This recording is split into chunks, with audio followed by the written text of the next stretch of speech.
안녕하세요. 새벽이에요. 오늘도 들러주셔서 감사합니다. 충청도 어느 산자락 아래 비바람에 시달려 처마 한쪽이 기울어진 초가 3칸이 있었다. 그 집이 바로 박씨 할매 집이었다. 동네 사람들은 그 여자를 장돌개 할매라 불렀다.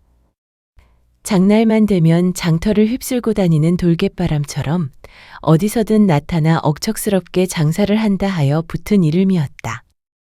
할매의 본명은 박기순, 나이 62. 60이 넘었다고는 믿기지 않을 만큼 허리는 곧았고 눈빛은 칼날처럼 날카로웠다. 젊은 시절 남편을 잃은 뒤 기수는 홀로 6남매를 키워냈다. 큰아들 춘복이부터 막내아들 칠복이까지. 어느 하나 손이 안 간 자식이 없었다. 남편이 죽던 해 칠복은 겨우 3살이었다. 기순이 어떻게 살아왔는가? 봄이면 산에 올라 나무를 캐고 여름이면 남의 밭에서 품을 팔고 가을이면 추수가 끝난 들판에서 떨어진 나달을 주었다. 겨울이 오면 집신을 삼아 장에 내다 팔았다. 보리밥에 물을 말아 간장 찍어 먹는 날이 태반이었고 그마저 없는 날에는 감자 몇 알을 쪄 물로 목을 넘겼다. 그 세월 동안 기순의 손은 늘 갈라져 있었다. 마디마다 피가 터지고 굳은 살은 겹겹이 박혔다. 자식들은 그 손을 보고도 괜히 눈을 피하곤 했다. 그렇게 세월이 흘러 자식들은 장성했다. 아들 셋은 장가를 들었고 기수는 평생 고생하며 모은 돈으로 자식들에게 작은 초가집 한 채씩 마련해 주었다. 그게 그녀의 전 재산이었다. 딸 둘도 시집을 보냈다. 그러고 나니 남은 것은 기울어진 초가집 한 채와 막내 칠복뿐이었다.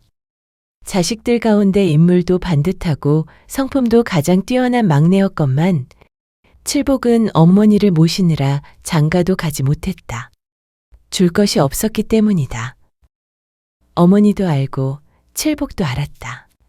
하지만 두 모자는 그 이야기를 단 한 번도 입 밖에 낸 적이 없었다. 칠복은 나무꾼이었다. 새벽이면 산에 올라 나무를 해 장에 내다 팔고 남는 시간에는 어머니의 밭일을 도왔다. 키가 크고 어깨가 넓은 청년이었다. 웃음은 많았지만 말은 적었다. 그해 늦여름, 칠복 나이 20이었다. 장날이었다. 기수는 새벽 닭이 울기 전에 일어나 전날 산에서 뜯어온 나무를 하나씩 꺼내 손질했다. 취나물, 고사리, 참나물, 쑥. 줄기 하나 삐뚤지 않게 가지런히 다듬어 묶었다. 묶음의 크기도 똑같이 맞췄다.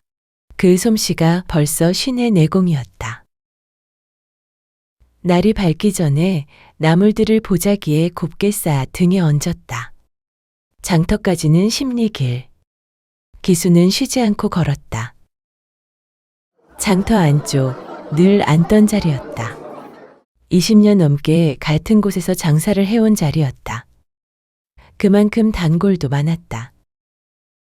백시댁 안악, 삼거리 주모, 서당 혼장댁 부인. 이 사람들은 기순의 나물만 샀다. 이유는 하나였다. 박씨 할매 나물은 손질이 다르다니까. 며칠 놔둬도 풀이 죽질 않아. 그날도 손님이 줄을 섰다. 그런데 정오쯤 되었을 때였다. 옆자리에 처음 보는 안악 하나가 짐을 풀었다. 나이 40쯤 되어 보였다. 눈꼬리는 위로 올라가 있었고 입술은 얇았다.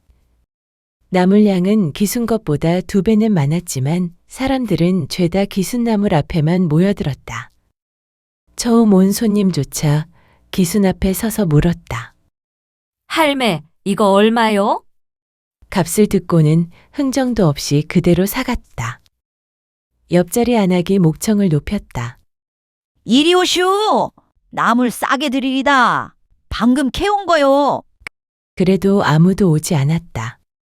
안악의 눈이 슬그머니 기순에게 꽂혔다.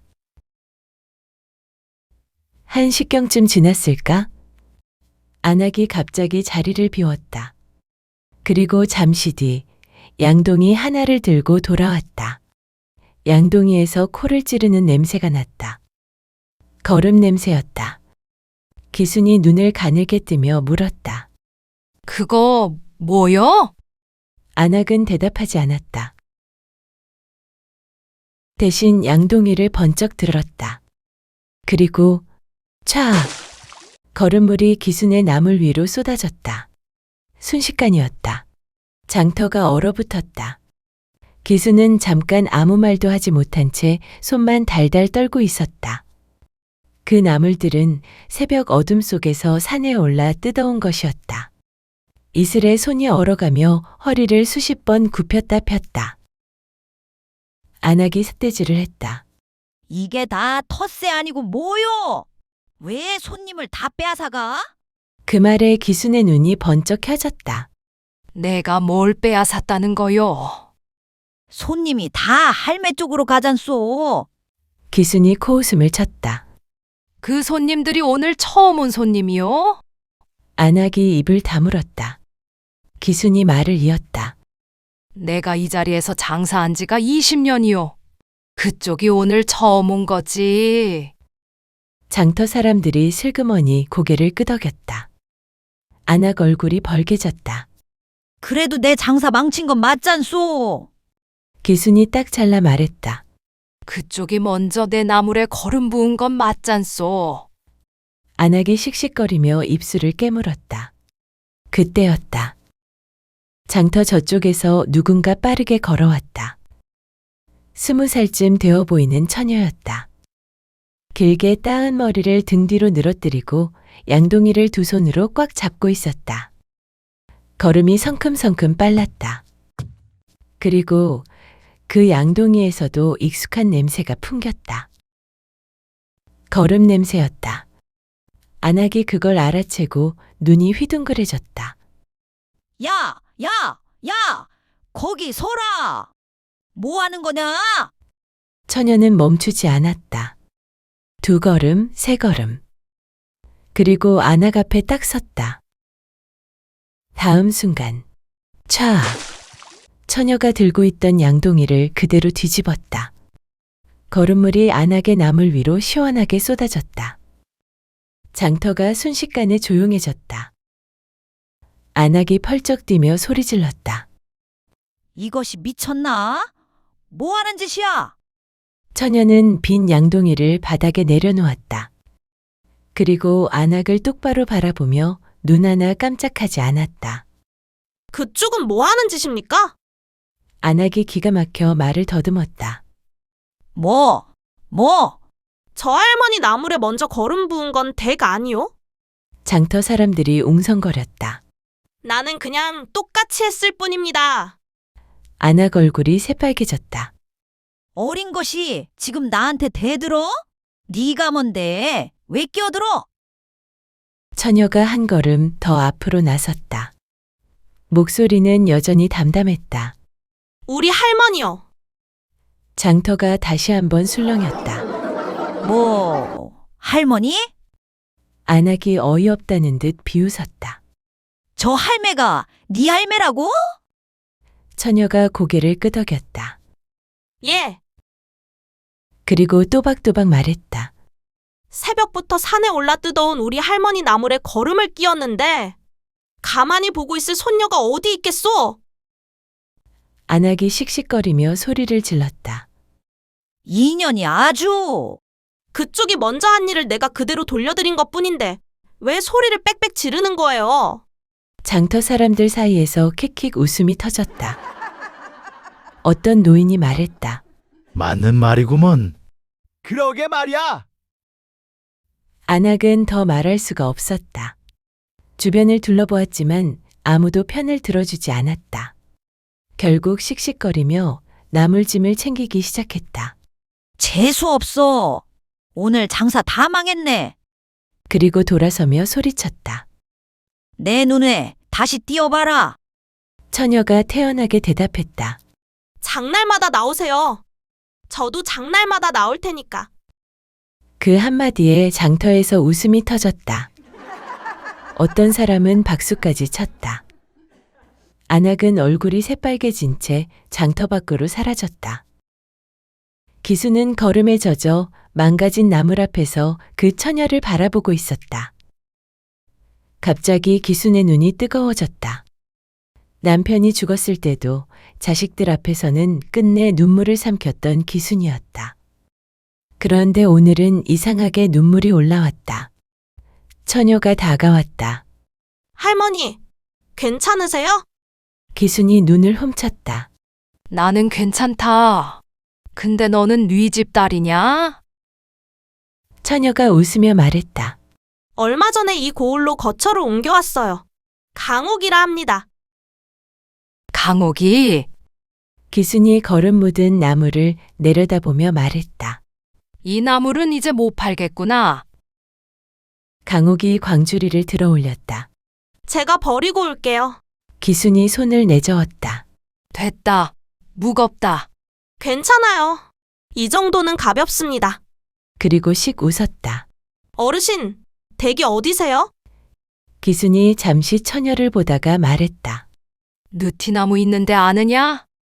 예, 거기서 한 굽이 돌아가면 초가지집 있다. 강옥이 고개를 끄덕였다. 알아요. 어제 지나가다 봤어요.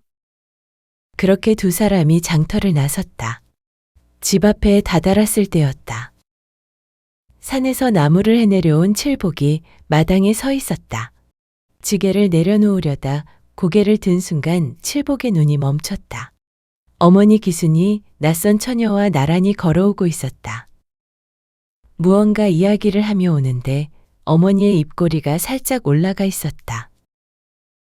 칠복은 잠깐 눈을 비볐다. 어머니가 웃고 있는 걸 본 게 도대체 언제였던가. 칠보가 왔냐? 기순이 먼저 말을 건넸다. 칠복이 멍하니 서 있다가 대답했다. 예, 어머니. 그리고 옆에 선 처녀를 힐끗 바라보았다. 근데 이분은 기순이 태연하게 말했다. 오늘 장터에서 나 도와준 처녀다. 이름은 강옥이? 처녀가 고개를 살짝 숙였다. 처음 뵙겠습니다. 칠복도 얼떨결에 고개를 끄덕였다. 아, 예. 그 이상 말이 나오질 않았다. 기순이 강옥이를 바라보며 말했다. 물이라도 한 잔 마시고 가거라. 강옥이 손사래를 쳤다. 아니에요. 아버지가 기다리실 거예요. 그러고는 칠복을 한번 보고 웃었다. 그럼 안녕히 계세요. 강옥이 마당 밖으로 나갔다. 칠복은 그 뒷모습을 멍하니 바라보고 있었다. 기순이 툭 말했다. 이놈아, 입 좀 다물어라. 칠복이 깜짝 놀랐다. 예? 발이 들어간다. 칠복이 황급히 입을 다물었다. 기순이 피식 웃으며 집 안으로 들어갔다. 저녁을 먹으며 기순이 장터에서 있었던 일을 이야기했다. 칠복이 숟가락을 멈췄다. 부었다. 걸음을요? 그 처녀가요? 똑같이 붓더라니까. 그 안악 나물에다. 칠복이 잠깐 말을 잃었다. 그리고 중얼거렸다. 대단한 분이네요. 기순이 국을 한 숟갈 떠먹으며 말했다. 그러게 말이다. 그 안악이 얼굴이 벌개져서는 내가 그때 얼마나 속이 시원하던지. 그리고 슬쩍 덧붙였다. 쓸만한 처녀더라. 칠복이 밥을 먹으면서도 자꾸 마당 쪽을 힐끗거렸다. 기순이 그걸 다 보고 있었다. 거기 봐도 없다. 칠복이 멈칫했다. 예? 네 눈이 자꾸 밖으로 나가잖니. 칠복이 아무 말도 못하고 밥그릇만 내려다봤다. 귀가 빨개져 있었다. 기순이 그걸 보고 속으로 중얼거렸다. 이 녀석 장가 갈 때가 됐구나. 이틀 뒤였다. 칠복이 산에서 나무를 해 내려오다가 느티나무 아래 샘터를 지나고 있었다. 지게를 진 채 그냥 지나치려던 순간 발이 딱 멈췄다. 샘가에 강옥이 서 있었다. 치마를 걷어올리고 물동이에 물을 붓고 있었다. 칠복이 괜히 목마른 사람처럼 샘 쪽으로 다가갔다. 저기, 강옥이 고개를 들었다. 아, 장터 할머니 아드님. 칠복이 머리를 긁적였다. 예, 칠복이라고 합니다. 강옥이 웃었다. 알아요. 할머니가 말씀해 주셨어요. 잠깐 어색한 침묵이 흘렀다. 칠복이 물동이를 가리켰다. 그거 제가 들어드릴까요? 강옥이 고개를 저었다. 괜찮습니다. 칠복이 얼른 말했다. 이래봬도 제가 좀 힘이 셉니다. 강옥이 웃으며 말했다. 그건 알겠는데요. 제가 길어온 물이니까 제가 들고 가야지요. 칠복이 말문이 막혔다. 강옥이 물동이를 번쩍 들어올리며 말했다. 그럼 먼저 가보겠습니다. 강옥이 돌아서려 하자 칠복이 다급히 말했다. 저기 잠깐! 저도 그쪽으로 갑니다. 강옥이 걸음을 멈추고 눈을 가늘게 떴다. 근데 댁은 반대길 아니신가요? 칠복이 잠깐 멈칫했다. 아, 그게, 강옥이 피식 웃었다. 그 웃음을 보는 순간 칠복의 발이 돌에 걸렸다. 지게가 덜컹 흔들렸다. 강옥이 웃음을 참으며 말했다. 나무꾼이 발이 이리 가벼워서야 되겠어요? 칠복의 얼굴이 금세 붉어졌다. 두 사람은 그렇게 이야기를 나누며 천천히 길을 걸었다. 어느새 어색했던 분위기는 사라지고 산길에는 조용하고 따뜻한 기운이 흐르고 있었다. 그날 저녁, 기순이 밥상을 놓으며 물었다. 칠복아, 근데 나무가 왜 반토막이냐? 칠복이 움찔했다. 예? 오늘 나무 말이다. 반밖에 없더라. 칠복이 눈을 피했다. 아, 그게 산에 나무가 좀 없어서요. 기순이 눈을 가늘게 떴다. 어느 산이냐? 느티나무 아래쪽이요.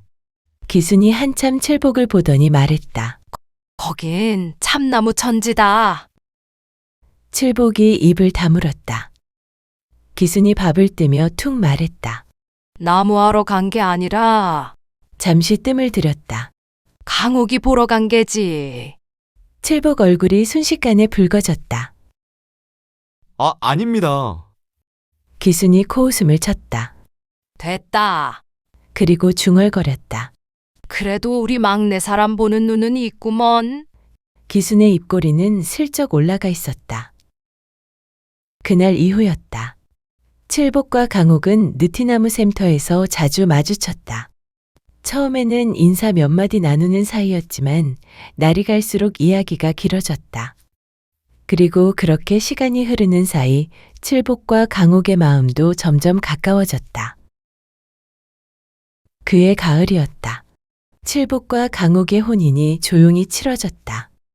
큰 잔치는 없었다. 기순집 형편이 넉넉지 않았기 때문이다. 예물이라 해봐야 기순이 장롱 깊숙이 아껴두었던 무명천 한 필이 전부였다. 기순이 천을 내놓으며 말했다. 이거 말고는 줄 게 없소.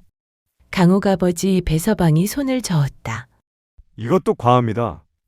사람이 좋으면 그만이지요. 그러다 슬쩍 웃으며 덧붙였다. 우리 딸 성질이 좀 세서 웬만한 집에서는 못 살 겁니다. 기순이 코웃음을 쳤다. 그래 보이긴 합디다. 배서방이 크게 웃었다. 사돈 어른, 철없는 딸이니 잘 좀 이끌어 주십시오. 그래도 우리 강옥이가 틀린 말 하는 아이가 아닙니다. 기순이 짧게 말했다. 살아보고 말합시다. 헌데 마당에는 이웃 몇 사람과 강옥 쪽 식구들만 모여 있었다. 칠복의 형제들은 거의 보이지 않았다. 육남매 가운데 고작 셋째 아들 춘달이 하나 얼굴을 비쳤을 뿐이었다. 기순이 한번 둘러보더니 툭 말했다. 아니, 막내가 장가 가는 날인데 어찌 하나같이 얼굴도 안 비치느냐. 춘달이 괜히 머리를 긁적였다. 큰형은 장에 나갔고 둘째 형도 일이 있다더군요. 기순이 코웃음을 쳤다.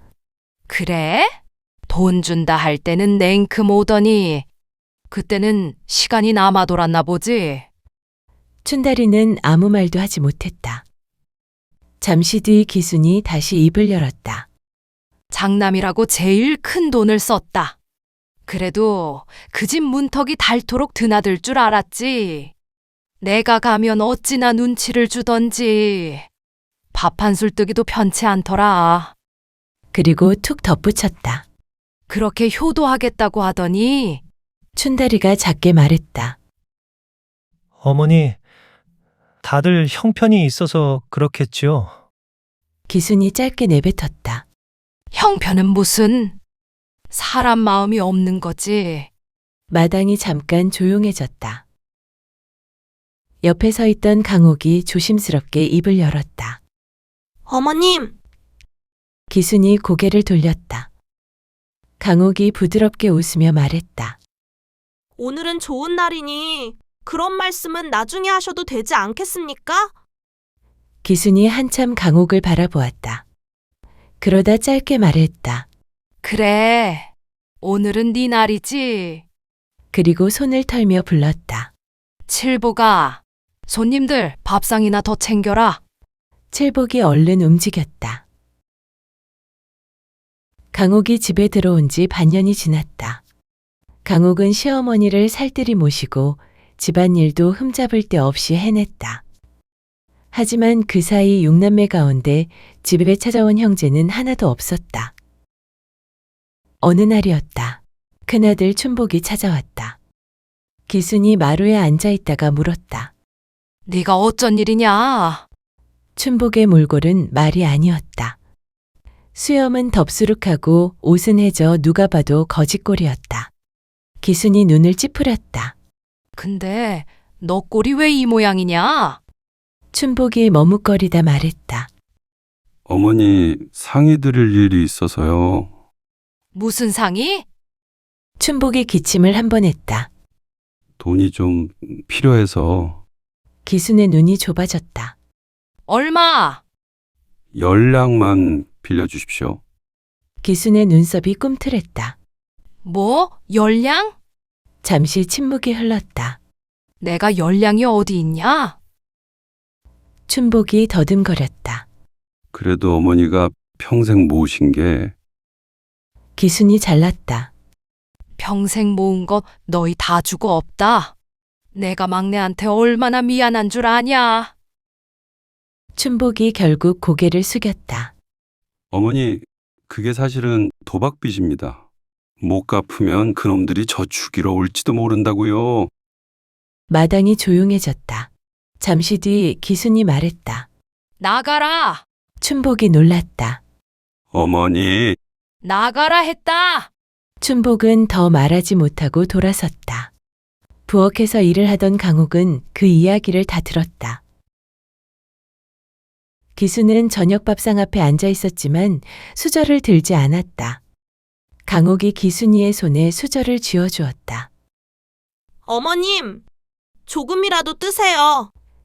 기순이 고개를 저었다. 됐다. 그래도 조금 드셔야지요.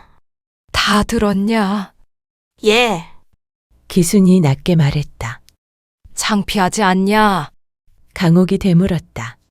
뭐가요? 저런 자식 둔 게. 강옥이 조용히 말했다. 창피한 건 어머님이 아니라 큰아주버님이죠. 기순이 말이 없었다. 강옥이 덧붙였다. 어머님은 평생 자식 키우느라 고생만 하셨습니다. 잠시 침묵이 흘렀다. 기순이 국을 한 숟갈 떠먹더니 가만히 고개를 끄덕였다. 며느라, 이 국 참 맛나다. 강옥이 웃었다.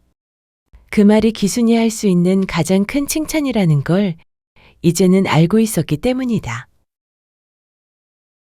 춘복이 돌아간 뒤였다. 기순은 겉으로는 아무렇지 않은 듯 지냈지만 그날 이후 마음이 편치 않았다. 며칠 뒤부터였다. 기순은 새벽이면 몰래 집을 나섰다. 어머니, 이른 새벽부터 어디 가십니까? 칠복이 물으면 응, 잠깐 바람 좀 쐬고 오려고. 하고 얼버무렸다. 하지만 사실은 남의 집 품일이었다. 춥고 눈보라가 치는 날에도 기수는 새벽이면 장터로 나갔다. 주막에서 빨래품을 얻었기 때문이다. 얼음 같은 물에 손을 담그고 허리를 굽혀 빨래를 하다 보면 어느새 하루가 훌쩍 저물었다. 그날도 일을 마치고 돌아오던 길이었다. 눈이 녹았다 얼어붙은 빙판길에서 기순이 발을 헛디뎠다. 몸이 휘청하더니 아이고! 그대로 크게 넘어지고 말았다. 허리를 심하게 다친 기수는 그날 이후 방 안에서 제대로 움직이지도 못했다. 기침까지 심해졌다. 밤이면 기침 소리가 끊이지 않았다. 칠복과 강옥은 어머니 약값을 마련하려고 물불 가리지 않고 일을 나갔다. 남의 집 장작을 패고 짐을 날라주고 할 수 있는 품일이라면 무엇이든 했다. 그래도 돈은 모자랐다. 결국 칠복이 형제들을 찾아갔다. 먼저 큰형 춘복의 집이었다. 칠복이 조심스럽게 말했다. 형님, 어머니가 많이 편찮으십니다. 춘복이 얼굴을 돌리며 말했다. 나도 형편이 안 된다. 그러더니 툭 덧붙였다. 어머니는 네가 모시고 있지 않느냐? 네가 좀 챙겨드려라. 잠시 뜸을 들이더니 다시 말했다. 막내가 효도하는 것도 나쁘진 않지. 칠복은 아무 말도 하지 못했다. 둘째 형 집도 마찬가지였다. 둘째가 손을 내저었다. 요즘 세상에 애들 먹여 살리기도 벅차다. 그러더니 칠복을 힐끗 보며 말했다. 너는 아직 아이도 없잖아. 그 정도는 네가 감당해야지. 마지막으로 누나 집을 찾았다. 누나는 문턱에 서서 팔짱을 끼고 말했다. 나는 시집간 몸이야. 친정일에 나설 처지가 아니다. 시집 올 때 오빠들은 돈도 받고 집도 받았잖아. 도와달라면 오빠들한테 가야지. 그러더니 코웃음을 쳤다. 왜 나한테 와? 그리고는 문을 쾅 닫아버렸다. 칠복은 한참 그 문 앞에 서 있었다. 칠복은 말없이 돌아왔다. 집에 와서도 아무 말이 없었다. 하지만 축 처진 어깨만 봐도 무슨 일이 있었는지 알 수 있었다. 기수는 이미 다 눈치채고 있었다. 며칠 뒤, 해가 기울 무렵, 기수는 조용히 몸을 일으켰다. 허리는 여전히 아팠지만 이를 악물었다. 지팡이를 짚고 문을 열고 밖으로 나갔다. 걷다 보니 눈이 흩날리고 있었다. 기순이 중얼거렸다. 내가 없어지면 막내도 덜 고생하겠지. 그리고 눈 덮인 산길로 걸어갔다. 그날 저녁이었다. 강옥이 방에 들어갔다가 깜짝 놀랐다. 어머님! 방 안이 텅 비어 있었다. 강옥이 급히 밖으로 뛰어나왔다. 서방님! 서방님! 칠복이 놀라 달려왔다. 왜 그러오? 강옥이 떨리는 목소리로 말했다. 어머님이 안 계셔요. 둘은 급히 마을을 뒤지기 시작했다. 하지만 어디에도 기순의 모습은 보이지 않았다. 눈은 점점 더 거세게 내리고 있었다. 강옥이 산길 쪽으로 뛰어갔다. 어머님! 이 추운 날씨에 도대체 어디로 가신 거야? 눈길 위에는 희미한 발자국이 이어져 있었다. 강옥은 울음을 삼키며 그 길을 따라 걸었다. 어머님! 어머님! 그때였다. 바위 틈 어딘가에서 희미한 불빛이 보였다. 작은 동굴이었다. 강옥이 숨을 몰아쉬며 안으로 들어갔다. 그 안에서 기순이 작은 불을 지펴놓고 몸을 웅크린 채 누워 있었다. 어머님! 강옥이 달려가 기순을 끌어안았다. 어머님! 왜 여기 계세요? 기순이 힘없이 웃었다. 왜 왔냐? 나는 너희한테 짐이다. 막내한테도 너한테도 해준 것 하나 없는데 강옥에게 눈물이 쏟아졌다. 그런 말씀 마세요. 어머님이 이러시면 저희 마음이 얼마나 아픈 줄 아세요? 기순이 작게 중얼거렸다.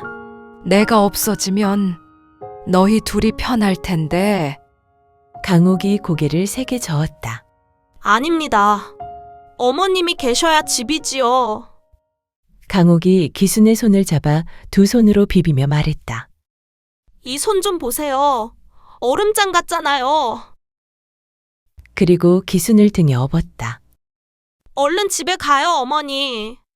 더 감기 심해지시면 큰일 납니다. 눈은 계속 내리고 있었다. 그 무렵 칠복은 형제들을 찾아다니고 있었다. 어머니가 없어졌습니다. 형제들이 놀라 물었다. 뭐라고? 칠복의 목소리가 떨렸다. 형님들, 해도 너무한 거 아닙니까? 어머님이 평생 허리 휘도록 고생하며 저희 6을 키우신 거 다들 아시지 않습니까? 근데 어찌 한번 찾아오시지도 않고 모른 채 하고 계십니까? 어머니는 매번 대문 밖을 한참 내다보십니다. 오늘은 형님들이 오려나 누이들이 오려나 그러시면서요. 칠복의 목소리가 잠시 떨렸다. 그런데 지금 어머님이 이 추운 날 어디 가셨는지도 모릅니다. 형제들의 얼굴이 굳었다. 잠시 뒤 기순의 6자식이 모두 집으로 모였다. 다들 흩어져 어머니를 찾아 나서려던 그때였다. 눈 덮인 길끝에서 한 사람이 천천히 걸어오고 있었다. 강옥이었다. 강옥의 등에 기순이 엎여 있었다. 눈이 소복이 쌓인 길을 강옥이 한 걸음 한 걸음 내려오고 있었다. 그 모습을 본 자식들의 얼굴이 순식간에 굳었다. 그리고 누가 먼저랄 것도 없이 그 자리에 털썩 무릎을 꿇었다. 어머니, 죄송합니다. 저희가 잘못했습니다. 춘복이 울먹이며 말했다. 어머니, 저희가 사람 노릇을 못했습니다. 어머니, 저희도 죄송합니다. 늘 오빠들만 챙기신다고 괜히 서운한 마음만 품고 저희도 한번 찾아오지 않았습니다. 어머니가 그렇게 고생하시며 저희를 키워주셨는데. 기수는 한참 아무 말도 하지 않았다. 눈 내리는 마당이 고요했다. 그리고 천천히 입을 열었다. 왜 왔느냐? 형제들이 고개를 더 숙였다. 잠시 뒤 기순이 말했다. 그래도 와줘서 됐다. 그날 이후 형제들은 조금씩 어머니의 집을 찾기 시작했다. 하지만 기순이 가장 자주 부른 이름은 강호가 그 이름이었다. 사람들은 말했다. 기순이 평생 고생하며 자식 6을 키웠지만 마지막에 얻은 가장 큰 복은 효자 하나가 아니라 며느리 하나였다고.